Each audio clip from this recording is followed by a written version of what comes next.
Kamusta sa inyong lahat? Ngayon, titingnan natin ang ilang mga sipi mula sa Biblia. Sige, simulan na natin.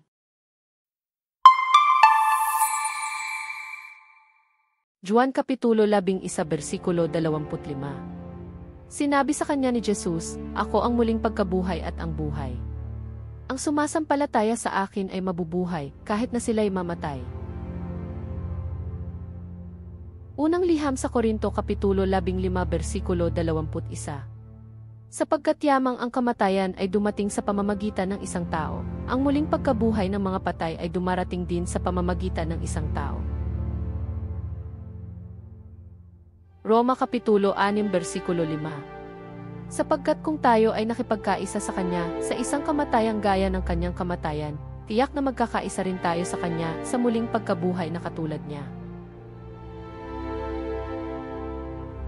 Filipos Kapitulo 3 versikulo 10. Nais kong makilala si Kristo, malaman ang kapangyarihan ng Kanyang muling pagkabuhay at pakikibahagi sa Kanyang mga pagdurusa, maging katulad niya sa Kanyang kamatayan.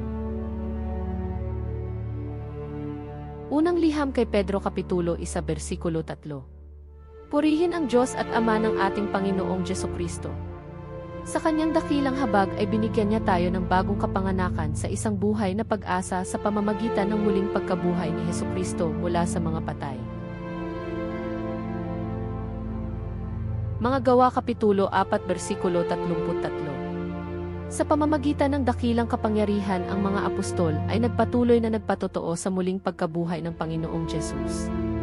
At ang biyaya ng Diyos ay makapangyarihang kumilos sa kanilang lahat. Unang liham sa Korinto Kapitulo 15 versikulo 22. Sapagkat kung paanong kay Adan ang lahat ay nangamamatay, gayon din naman kay Kristo ang lahat ay bubuhayin. Juan Kapitulo 5 versikulo 28 hanggang 29. Huwag kang magtaka dito, sapagkat darating ang panahon na ang lahat ng nasa libingan ay maririnig ang Kanyang tinig at lalabas. Ang mga gumawa ng mabuti ay babangon upang mabuhay, at ang mga gumawa ng masama ay babangon upang hatulan.